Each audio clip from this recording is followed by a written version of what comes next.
Guten Tag, ladies and gentlemen. This is Tim Ferriss, and welcome to another episode of The Tim Ferriss Show. Let's start off with a little munch, a little snack for your brain.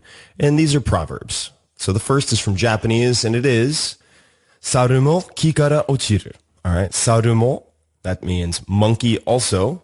Kikara, tree from. Ochiru, falls. Sarumo kikara ochiru. That means don't fall into hubris. Don't get arrogant, because no matter how good you are, you might still fall out of the tree, even if you're a monkey.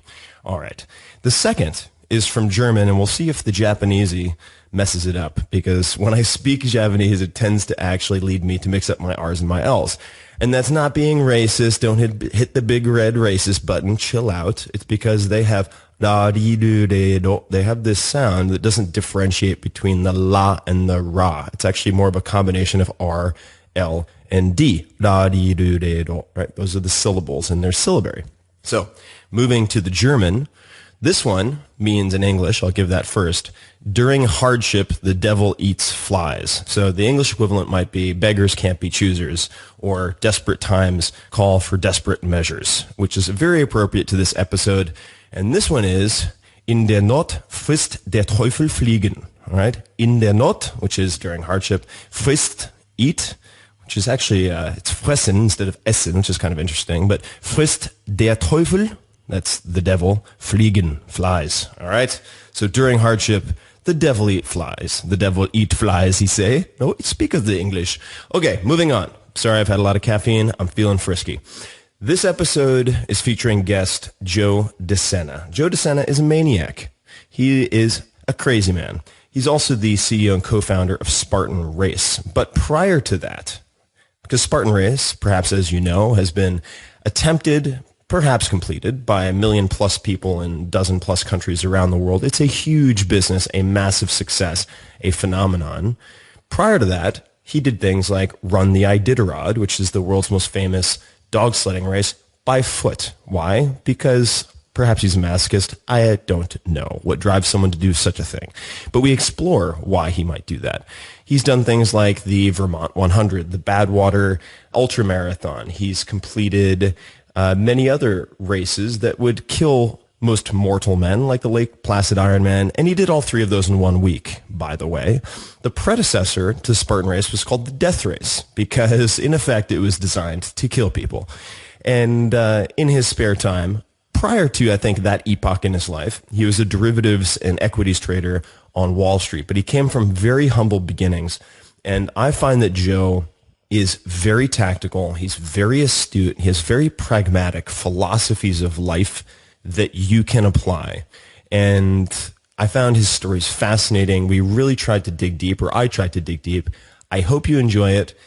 2 last things. Number 1, for all the show notes, links, including to his book, which is a new book, Spartan Up. I encourage you to check it out. Go to 4hourworkweek.com/podcast. All right, 4hourworkweek.com/podcast. You can find links to all sorts of episodes with other folks as well, and all the show notes. Last, please check out the Tim Ferriss Book Club. This podcast is something I love. It's a project of passion, but it needs to be self-sustaining. Every month, I highlight a book that is underappreciated and is underexposed, really, that has had a huge impact on my life. So there are 4 or 5 of them up at the moment. If you go to 4hourworkweek.com/books, all right, I'll give you a second to write it down. 4hourworkweek.com/books. You can check these things out. They are my teachers. Hopefully they can be your teachers. You can click through and they'll take you to Amazon and blah, blah, blah, blah, blah. So without further ado, Joe DeSena, here he is. Thank you for listening. Optimal minimalism. At this altitude, I can run flat out for a half mile before my hands start shaking. Can I ask you a personal question? Now would seem the perfect time. What if I did the opposite? I'm a cybernetic organism, living tissue over a metal endoskeleton.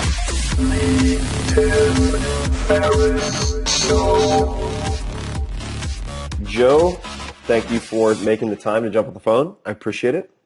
Thanks for having me. And quite the story that you have. Now, you were introduced to me by Josh, I believe it was, over at Summit Series. And of course, you seem to be in all places at once. And what would be great as a starting point is to just give a little bit of background on who you are for those people who may not be immediately familiar with you. Yeah. So just background on me and where I came from. Yeah, exactly.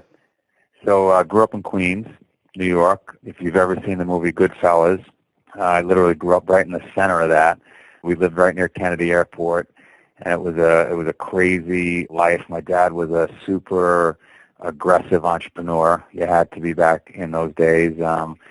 He had a greenhouse. He had a trucking business. He was in air freight. He had a disco. I mean, you name it, he had it. And around the mid-'80s, started to have some real trouble just because he was overextended. Mm-hmm. And parents got divorced. Mom moved to Ithaca, New York, to get us out of that insanity of, it was basically just a big organized crime area where we were. It was probably organized crime capital of the world. And thank God she did. But I had my dad's DNA regarding work ethic. My mother completely made a left turn and got into health and wellness in a big way, traveling to India, becoming a yogi, vegan, into teaching meditation, and complete opposite of where we had come from, where, the first 10, 12 years of my life, and really influenced my sister and I to focus on that stuff. Although back then it was not mainstream, it was not normal to be into that. Maybe if you were in California, but certainly not where we were from. So she was shunned and battling a pretty big tide of non-believers that were focused on, certainly where in Queens, focused on sausages and hot dogs and, and not everything except what she was into. Mm-hmm. And so I had these two different lives. If I went to go visit my dad back in Queens, we were out all night at Chinese restaurants or Italian restaurants and getting to stay up late as kids. And if I went back with my mom, it was a very strict focus on health and wellness. Mm-hmm. And then he lost everything, and it was like the best thing that ever happened to me, because I had all those creature comforts and amenities being around a successful entrepreneur that all of a sudden vanished. Mm-hmm. She couldn't pay the mortgage. She couldn't pay the heat bills. We were losing the house up in Ithaca, and it just a switch went off that, hey, if I want those things again, I got to work. And so I started a business. The neighbor of my dad was, unbeknownst to me at that time, was the head of the Banana organized crime family, and he said, hey, I know you're going through some trouble. Why don't you clean my pool? And so I started cleaning his swimming pool, and before you know it, I had every organized crime figures as a customer in the, not in the tri-state area, but certainly Brooklyn, Queens, Long Island, even Staten Island, and it became a pretty big business. Now, my mom was in Ithaca, so she was pushing to get away from that and get into education, and so I ended up applying to Cornell, which I had no business going to. I wasn't smart enough. I didn't have good enough grades. I didn't do that well on SAT scores, because I had this pool business that I wanted to build. And I applied, and they denied my application, and that only made me more interested in getting in. And I found out that you can go to many colleges extramurally, which means you could take up to 3 classes or 9 credits and be non-matriculated. So you're not getting credits for anything until you get accepted somewhere. Right. Most kids were taking 15 credits, so I figured, well, I'll do 9 credits, and I'll just prove myself, and then they'll have to let me in. So I did my 9 credits. I studied my butt off and did really well and reapplied, and they didn't want to set a precedent and show that there's a backdoor way into an Ivy League school, so they denied me again, which only made me more furious. And so I did it again, and I was on my 4th try, 4 semesters in.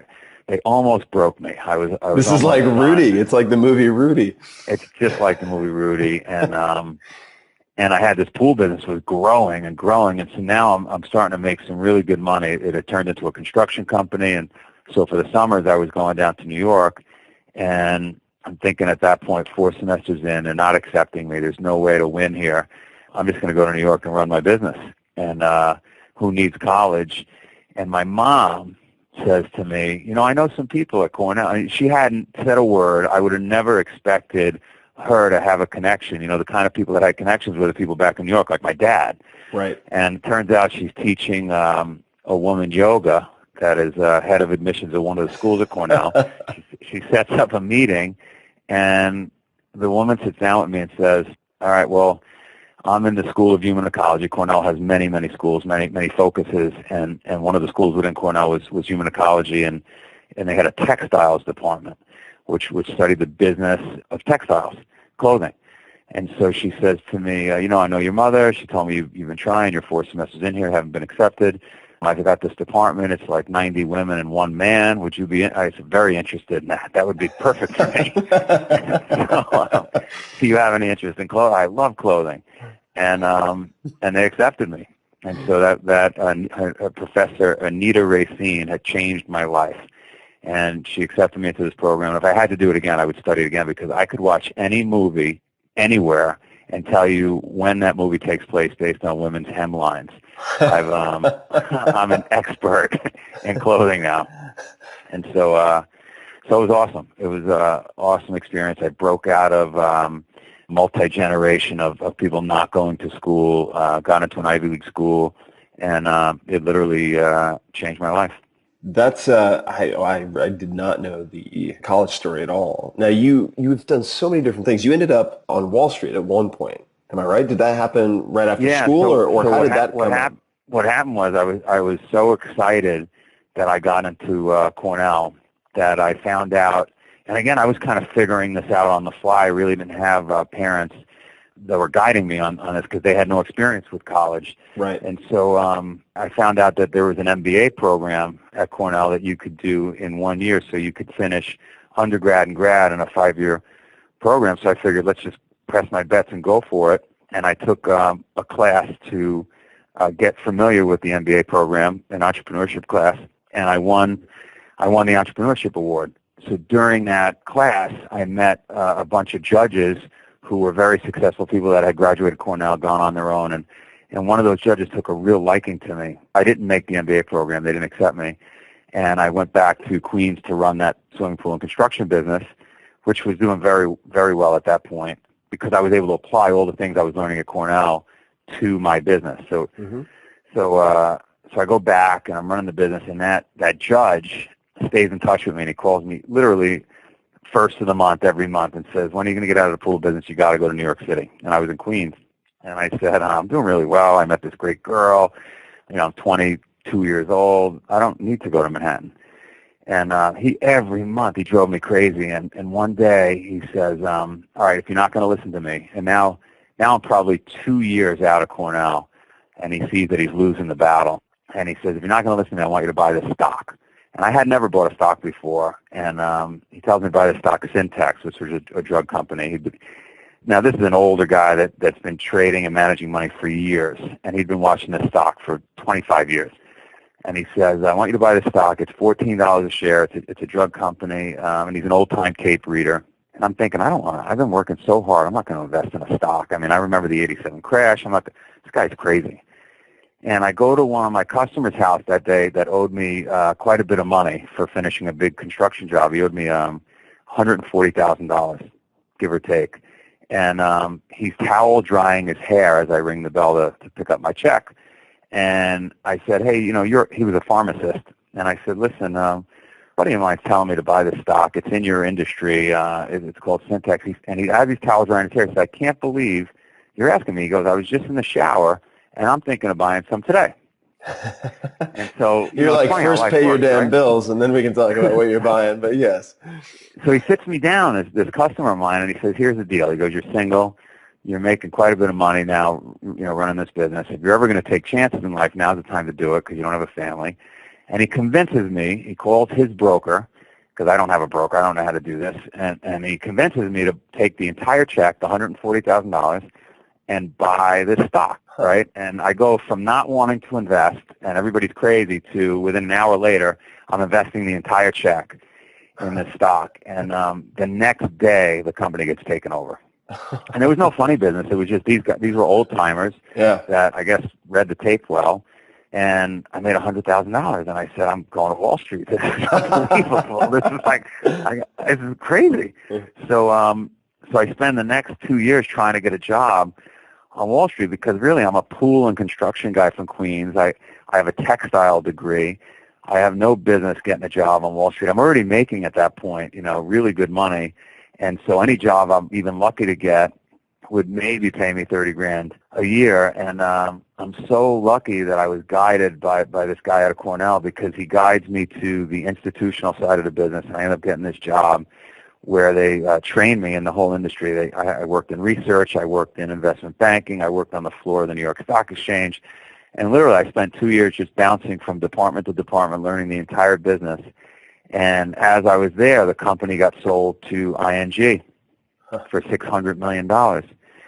And so I thought to myself, again, because I lack intelligence sometimes, I said, you know what, I could start my own investment bank firm. I know everything about swimming pools. Why don't I start an investment bank?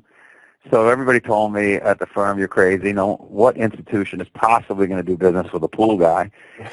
And so I started a little business, and they were right. Nobody, when we first started, would do business with us.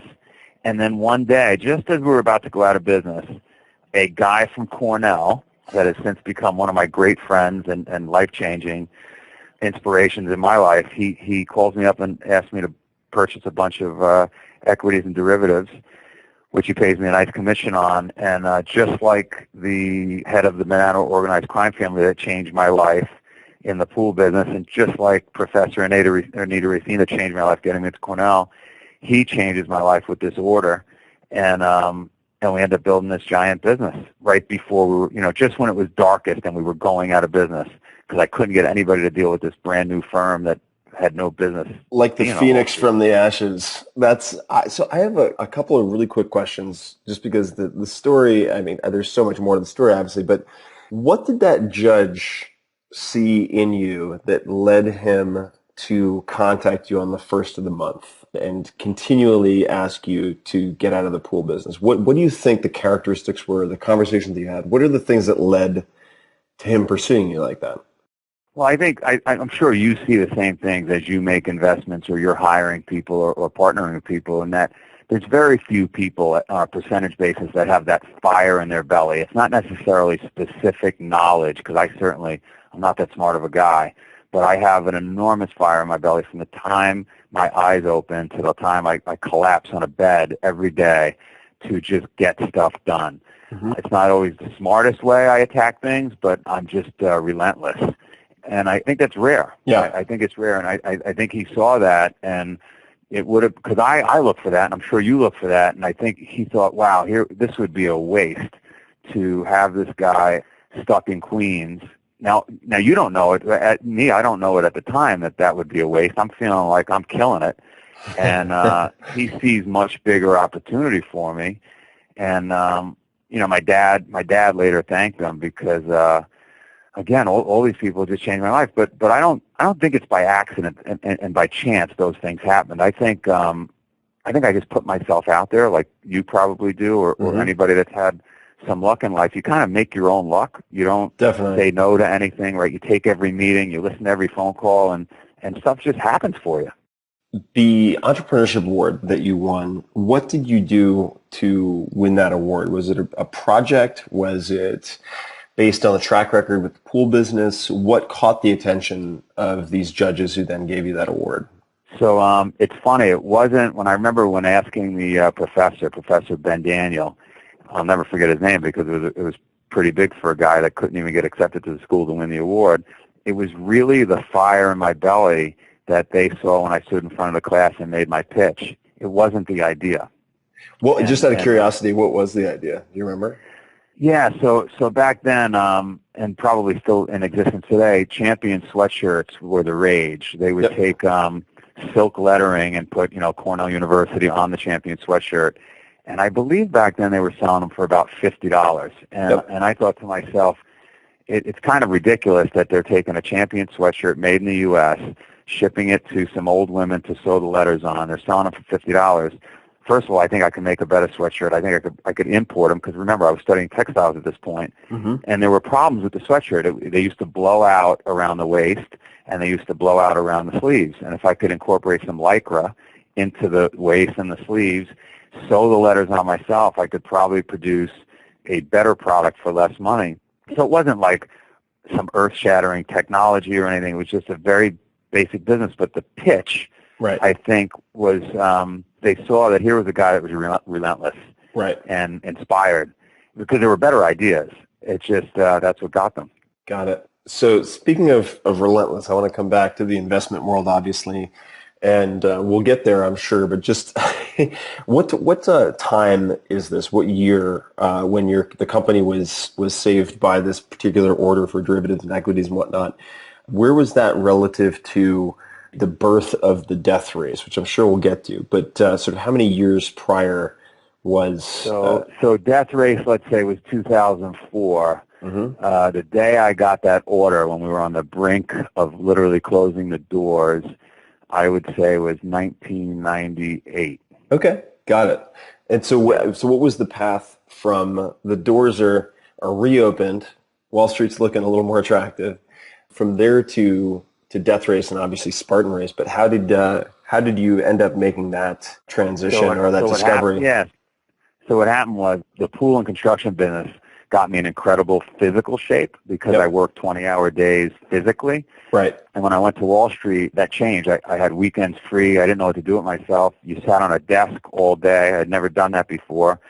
And I started to gain some weight, and I just didn't feel as healthy as I had always felt. And so I was looking for some exercise or something, and I stumbled upon a guy in the stairwell of my building that I lived in Manhattan, who was on the cover of Men's Health and just was the epitome of, this guy was ripped. And I met him in the stairwell, and I just was inquiring, and I wanted to work out, and he said, jump in the stairs with me every day, and we started doing stairs together. The first day I could do 5 flights and then 10 flights, and he started to get me motivated by telling me about these things called adventure races. And so he hooked me. He got me to go do a small 3-hour adventure race in Texas, and I was hooked. I was outside. I felt alive again, and I said, man, what's the next level? I got to do something bigger. And he said, well, you could do a 24-hour race, but you got to really sign me up. I got to do it. And whatever I did, I had to find the next level, whatever give me the craziest race in the world. And we said, well, you could die. There's this one, the Iditarod in Alaska. They do it in the middle of the winter, and it's by foot, and it's 30 below, but you got to sign me up. I got to do it. And, and so the crazier it was, I had to get back to this place where you just want water, food, and shelter. Right. And all the craziness of my life, this Wall Street life I had taken on, would go away, would melt away, that stress all day long of, you make them lose $30,000, $40,000 in minutes screwing up an order or having customers tell you that they're no longer going to deal with you. It was a very stressful business. So to get back to the core of life, just water, food, and shelter, was very liberating. And so I kept seeking that. And it connected with me because since I was very young, building that first business, I was having a tough time finding people with fire in their belly. Right. And here in these races, I was seeing people with fire in their belly. Right. Anybody that was out there doing this crazy stuff had that thing I was seeking my whole life. And so when I got to Vermont, so fast forward, I sold that Wall Street business, met my wife at a race, got married, moved to Vermont to have a family and to remove myself from New York City because I was afraid if I was around the possibility of doing business while I was trying to grow a family, the business would always win. I'm addicted to business, so I had to literally put myself in a padded room. That room would be Vermont mountains with a 400-person town, and just dedicate some time to growing a family. Right. And while I was there, that lasted 2 days.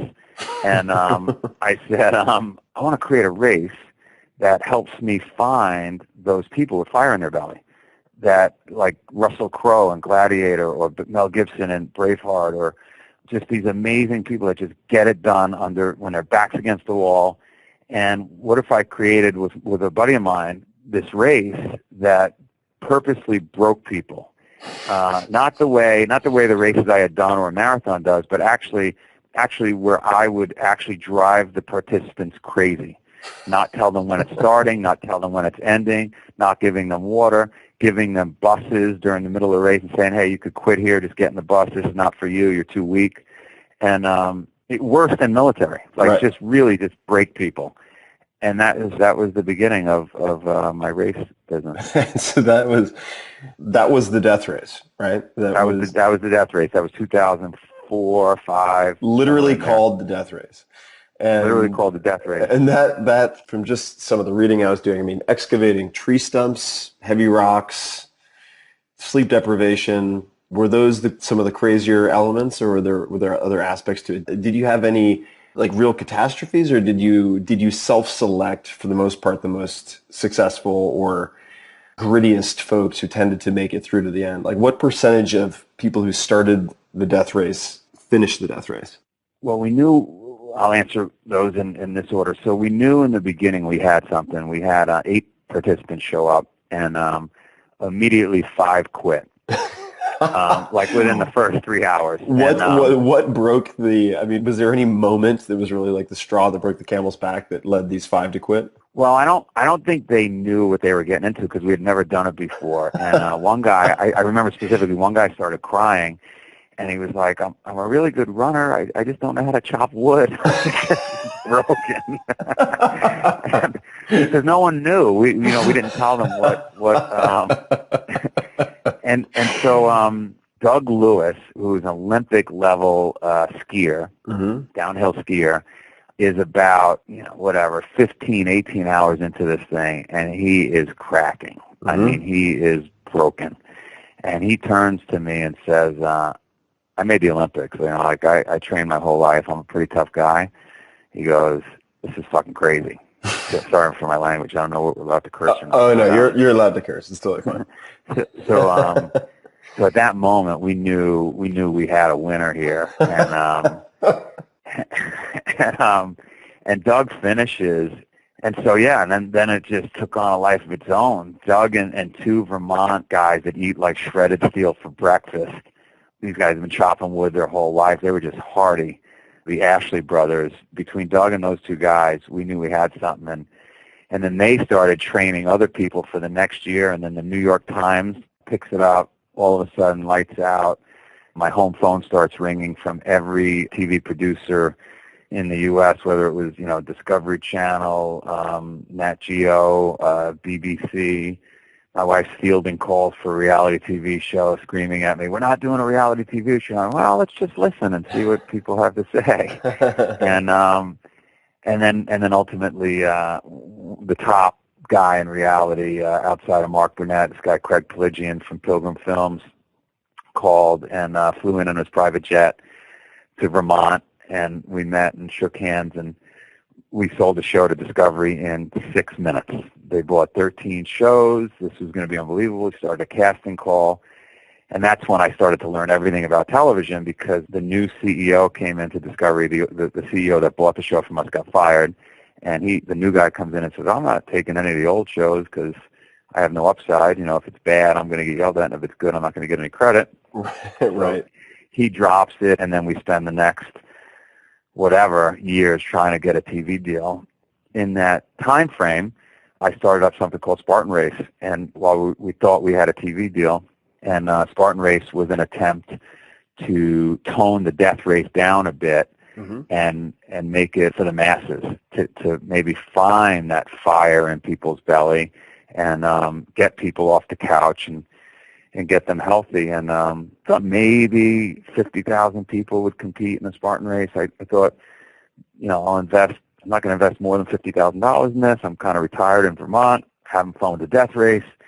And I begged everybody I knew to run it or invest in it. And everybody said, "Who's going to crawl under barbed wire and jump over fire?" And it sounds ridiculous. Like, no one's going to do that. And that first race, you could see the look on people's faces, like there was something there. They went primal.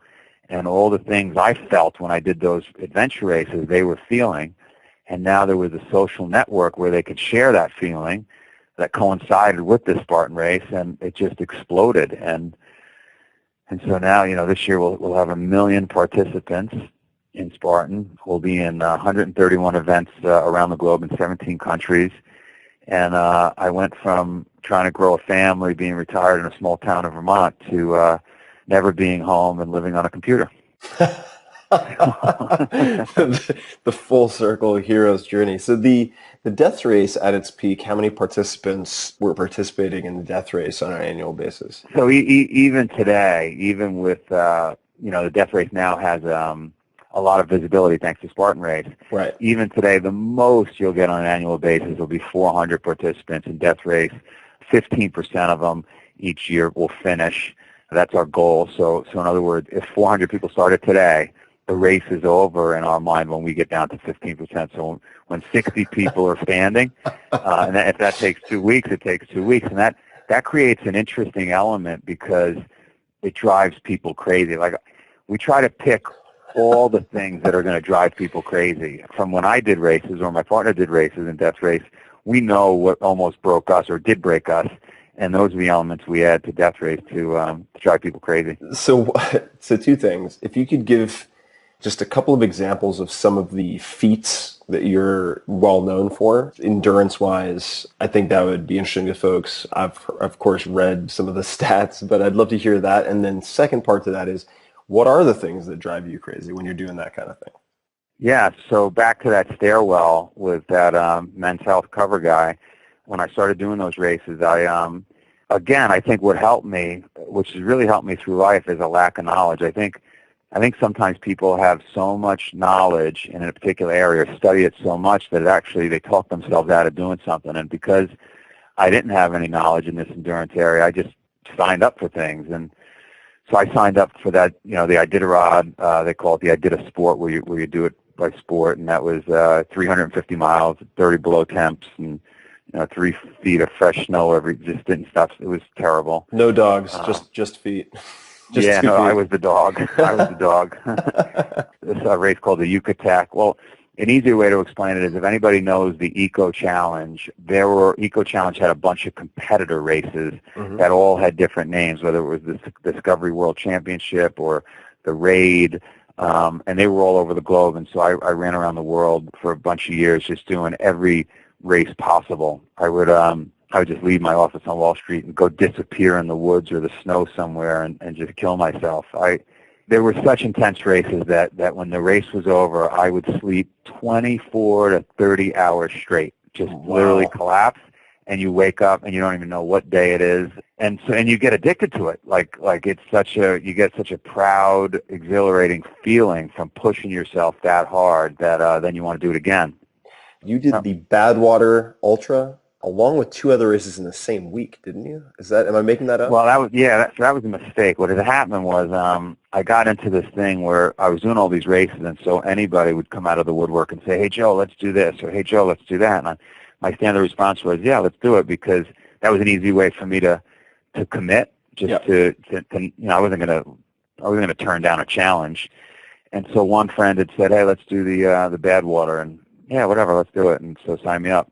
Another guy said, "Hey, let's do the Lake Placid Ironman." I said, "Yeah, no problem, let's do it." And then somebody else said, "Hey, let's do Vermont 100." And that was like 6 or 8 months before these events. Right. Well, just because of the way I am, I'm kind of a scatterbrain. About 3 or 4 weeks before these things, my assistant says, "Hey, you realize these are all in the same week?" And I said, "No, I did not realize that." And so I said, "No, you know what? Let's try to do it, and maybe we'll get some press." And so I figured, all right, I'll train hard for it. I didn't have much time, and did a ton of Bikram yoga, a ton of running in the 3-4 weeks leading up to it. I mean, a lot. And again, I'm not the stuff I read about you and your thoughts, you're very methodical in your training. I was more of a throw everything against the wall. The more training there is, it has to be better. Right. And I definitely pushed the limits and went and did the Vermont 100. And then a few days after the finish, made my way out to Badwater, which is the now 100 is 100 kilometers, 100 miles. What is 100 miles. Okay. Yeah, 100 miles through the hills in Vermont. Finished in under 24 hours, which is your goal when you're running 100. Finished that.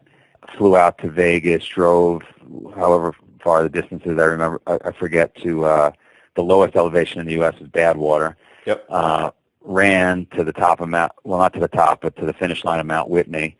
And then jumped on a private plane. My wife said the only way she was going to let me do it was if I hit a wedding that week. So I had to get to a wedding, which was the worst part, and you can't tell her, of the whole damn week because my feet wouldn't fit in the shoes. she wanted to dance, and then from the wedding, made it to Lake Placid, and did great in the swim in Lake Placid, did great in the bike. And when I got on the run, I thought, I'm going to kill it. I already ran 235 miles this week, and my legs just gave out about mile 5. I was in so much pain, and I never drink, and I never take any aspirin or anything, and I'm in so much pain. I'm looking around for like an aspirin or an Advil. I'm asking spectators, and I got somebody to give me a few aspirin, and I ran a few more miles, and the pain wasn't going away. And I saw a couple of kids with backpacks full of beer, and I never drank, and so I was like, can I have a few beers? And I literally got drunk and finished that, and they filmed it. The Ironman folks filmed that. But that's how I got through the run, and I stopped at mile 20 for 2 burgers. I ate 2. I was so hungry, and so I was drunk and full when I came across the finish line of the Ironman. So just to put this in perspective, I mean, obviously that's insane on so many levels, but to put this in perspective for people listening, the Badwater Ultramarathon describes itself as the world's toughest foot race.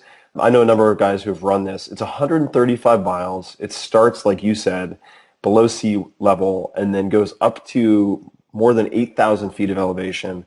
And it usually, I guess it takes place in July. Yeah, it was hot. But in the shade, very commonly 120 degrees. So it was 131 degrees. My shirt melted and my sneakers melted. It was terrible. So there are people who will have support vans following them with basically coffins full of ice to revive them in case they collapse. So we don't have too much time. We'll probably have to do a round 2 with this at some point. But let me ask a couple of sort of rapid fire questions, and then I'd love to hear what you're up to and obviously tell people about the book. What do people consider you world class at? And ideally, things that are coachable or learnable skills. I'd be curious to know what other people consider you world class at. Well, I'm definitely not a world class athlete. I'm not fast. I was never a good athlete. I would say I'm just relentless. I just don't give up. I'm persistent as hell. And when I get on something, it's like a pit bull. I just don't let up, and it's definitely a sickness because I'm so focused on that thing. It's like I have blinders on, like a horse would in a race. I just don't see anything else. I just got to get this done, and so if the race was like forever, I would do really well. If it just kept going until the last person was standing, I would do well. But if it's speed or athleticism, I'm not your guy. Right. When you're hiring people, how many employees do you have for Spartan? So we've got about 40, 45-ish in Boston, and then about the same number overseas in a bunch of different countries, and then with every race we have, we bring in 500 volunteers, which kind of act like employees for the weekend. So it's not a giant operation on a daily basis, but every week we have almost 2.5 events, and so then 1,000 people come in for those events. For the full-time hires, what do you or your people look for? What are the criteria, at least for the first, like the early hires, the first, say, 5 to 10 people? What were you looking for in those people? Well, I'm definitely no expert, and they're much smarter MBAs on how to approach this in a methodical fashion. But for me, since I'm 10, 11 years old, it's really the passion, the fire in the belly that I'm looking for. And it was always, and it's going to sound terrible to Americans, but it was always the Eastern Europeans or like a third world country person, guy or girl, that just outworked anybody else, including myself. Right. And so I'm always looking, and that's what intrigued me so much. And that's really what the book is about, is first of all, why do they outdo us? And how do you not lose that edge if you're that kind of person? And then how do I find more of them? And then is that more important than exact skill sets for the job? And I believe it is. I believe you can teach that really aggressive, fire in their belly, persistent person the task at hand, as opposed to finding an expert in the area and then trying to teach them passion and fire. I think it's hard to teach the other thing, which is that aggressiveness. No, definitely. Have you found any other commonalities? For instance, I know that some companies like EMC, for instance, which is mass data storage, often recruits former football players. Are there any other commonalities or patterns that you've seen in the people who've Yeah, it's funny you asked. This is a really interesting one for me because I would have never guessed this. I don't think anybody listening would guess this, but downhill skiers.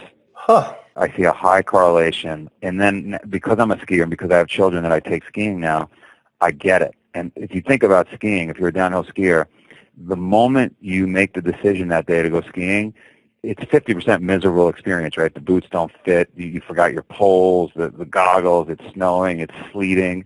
And if you're a racer, and that's really what I meant to say, they're downhill ski racer. Right. If you're a racer and you've raced a large part of your life, you probably stood on top of the mountain for hours, freezing, waiting for your slot to go. Right. And that builds grit.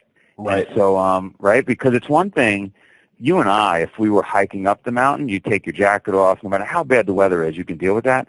But standing still in the cold, getting pounded, takes a certain skill set. Mm-hmm. In uncomfortable boots, right, in uncomfortable weather and gear. So that's what I found.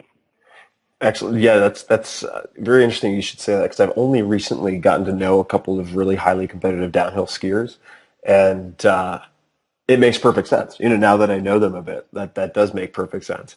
Are there any books, for instance, besides your own, which I want people to check out, that you've returned to again and again or suggested to other people that's had a large influence on your life or how you look at life? Yeah, I would say loved Atlas Shrugged. Mm-hmm. Read it often. I love Shogun. Yeah, great stuff. Shogun is like, puts everything in a proper frame of reference for me. I mean, what that guy's going through, it's like, puts your day in perspective. And then, funny enough, I love The 1 Minute Manager. That little book really helped me in business. And I'm not a giant reader, but those are big books for me. And of all the things you could do, obviously financially you're doing very well and have done well at many different things, which has always been very interesting to me. Why write a book? I mean, Spartan Up, of course, chronicles your journey. And, I mean, we didn't even get into half of the stuff that you do. Maybe we'll get a chance another time. I mean, including a lot of your investments, some of which have panned out extremely well since you started Spartan. But why write a book? And what do you hope that Spartan Up will achieve? So for me, I've been writing this book for literally since I was able to drive that pool truck. And I would look over to my right and figure out who my employer partner was that day and were they going to make it the whole day because we were working until 11 o'clock at night. And it just intrigued me. And this is going to sound silly, but like Rocky Balboa, right? Rocky was a big movie back then. And it really intrigued me that in the movie, and granted this wasn't real life, that he was broken and fought to get ahead, and he wins the fight, and all of a sudden he's got money, and then he gets soft. And I'd look over to the right in that pool truck, and I'd think, what makes this guy soft or hard? Mm-hmm. Why is it that when I finally found the Eastern Europeans, they were tough? Right. And I just like the question you asked, like what correlations you're seeing, it's literally intrigued me for 30 years, and I've been writing this book in my head. And why, at a young age, did I want to take cold showers and like anything I didn't want to do, force myself to do?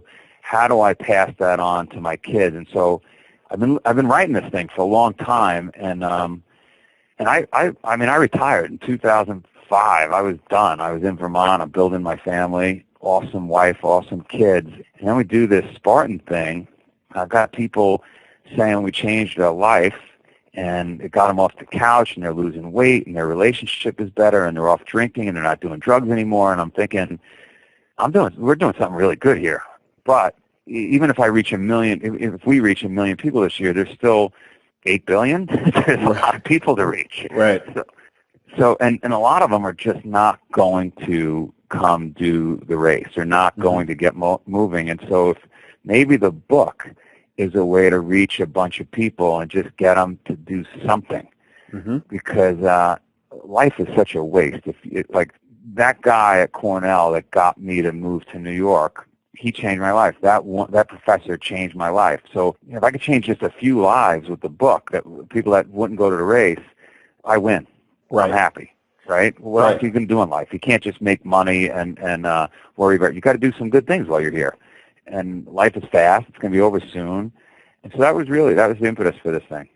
Yeah, it's. I mean, I love your story, and I think every time we talk or I text you or anything else, you're always off doing something interesting. And I think that it's, like you said, it's not enough to just collect Monopoly chips and make money. Yes, money is useful. It makes a very helpful tool and a terrible master, but you should build things. You should make something interesting with your time that you have on this planet and really create something compelling that excites you. And I think that your story is really inspiring. And so I hope people check out the book. It's Spartan Up, a Take No Prisoners Guide to Overcoming Obstacles and Achieving Peak Performance in Life. We will have to have part 2 to this, I think, at some point. But where's the best place for people to learn more about what you're up to and perhaps Spartan itself? We have a website, is SpartanUpTheBook.com or just Spartan.com. I'll tell you about the races. But SpartanUpTheBook.com will get them to the book. And, yeah, I'm excited. Today actually got launched today, the book. So love to get feedback from people and see what they think. Yeah, I'd love to hear what people think as well. So I'll have them check it out. I'll put that in the show notes. And Joe, I'll let you get back to the life and times. I know you're at another person's office at the moment. So I'll let you get back to all the various adventures, and we will talk very soon. But thank you for taking the time. Thanks for having me. A huge honor being interviewed by you. Oh, my pleasure. Obviously, a lot of respect for what you've done, and I'm sure what you will continue to do. So, to be continued, and until next time, thanks very much. Thanks. Bye.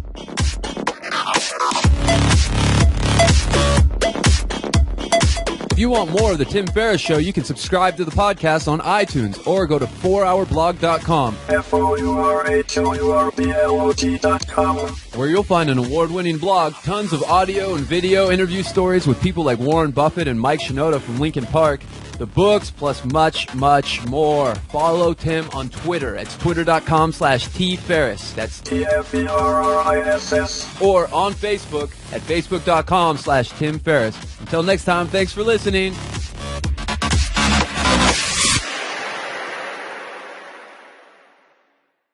Know what drives someone to do such a thing, but we explore why he might do that. He's done things like the Vermont 100, the Badwater Ultramarathon. He's completed many other races that would kill most mortal men, like the Lake Placid Ironman, and he did all 3 of those in 1 week, by the way. The predecessor to Spartan Race was called the Death Race, because in effect it was designed to kill people. And in his spare time, prior to, I think, that epoch in his life, he was a derivatives and equities trader on Wall Street, but he came from very humble beginnings. And I find that Joe is very tactical. He's very astute. He has very pragmatic philosophies of life that you can apply. And I found his stories fascinating. We really tried to dig deep, or I tried to dig deep. I hope you enjoy it. 2 last things. Number 1, for all the show notes, links, including to his book, which is a new book, Spartan Up. I encourage you to check it out. Go to 4hourworkweek.com/podcast. All right, 4hourworkweek.com/podcast. You can find links to all sorts of episodes with other folks as well, and all the show notes. During hardship, the devil eats flies. So the English equivalent might be beggars can't be choosers, or desperate times call for desperate measures, which is very appropriate to this episode. And this one is, in der Not frisst der Teufel fliegen. All right? In der Not, which is during hardship, frisst, eat, which is actually, it's fressen instead of essen, which is kind of interesting, but frisst der Teufel, that's the devil, fliegen, flies. All right? So during hardship, the devil eat flies. The devil eat flies, he say. No, speak of the English. Okay, moving on. Sorry, I've had a lot of caffeine. I'm feeling frisky. This episode is featuring guest Joe DeSena. Joe DeSena is a maniac. He is a crazy man. He's also the CEO and co-founder of Spartan Race. But prior to that, because Spartan Race, perhaps as you know, has been attempted, perhaps completed, by 1 million plus people in 12 plus countries around the world. It's a huge business, a massive success, a phenomenon.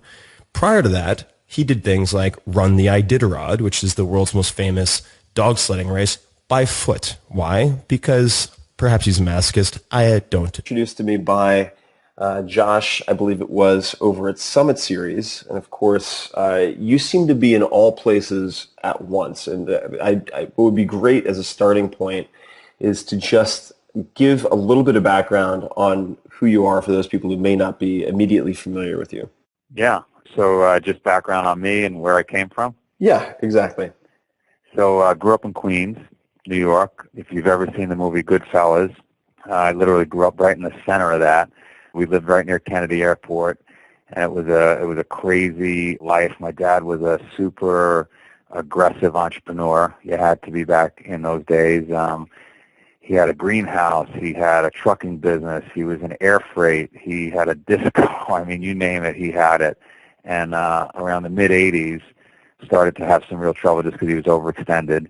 Mm-hmm. And parents got divorced. Mom moved to Ithaca, New York, to get us out of that insanity of, it was basically just a big organized crime area where we were. It was probably organized crime capital of the world. And thank God she did. But I had my dad's DNA.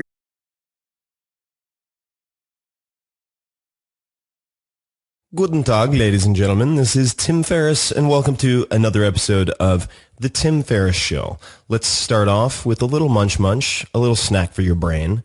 And these are proverbs. So the first is from Japanese, and it is Sarumo ki kara ochiru. All right, Sarumo, that means monkey also. Ki kara, tree from, ochiru, falls. Sarumo ki kara ochiru. That means don't fall into hubris. Don't get arrogant, because no matter how good you are, you might still fall out of the tree, even if you're a monkey. All right. The second is from German, and we'll see if the Japanesey messes it up, because when I speak Japanese, it tends to actually lead me to mix up my R's and my L's. And that's not being racist. Don't hit the big red racist button. Chill out. It's because they have da di do de do. They have this sound that doesn't differentiate between the la and the ra. It's actually more of a combination of R, L, and D. Da di do de do. Right? Those are the syllables, and they're syllabary. So, moving to the German, this one means in English, I'll give that first. Last, please check out the Tim Ferriss Book Club. This podcast is something I love. It's a project of passion, but it needs to be self-sustaining. Every month, I highlight a book that is underappreciated and is underexposed, really, that has had a huge impact on my life. So there are 4 or 5 of them up at the moment. If you go to 4hourworkweek.com/books, all right, I'll give you a second to write it down. 4hourworkweek.com/books. You can check these things out. They are my teachers. Hopefully they can be your teachers. You can click through and they'll take you to Amazon and blah, blah, blah, blah, blah. So without further ado, Joe DeSena, here he is.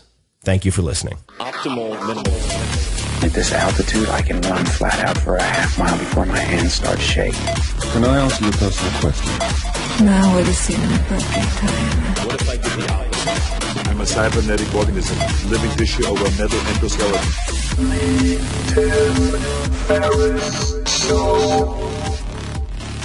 Joe, thank you for making the time to jump on the phone. I appreciate it. Thanks for having me. And quite the story that you have. Now, you were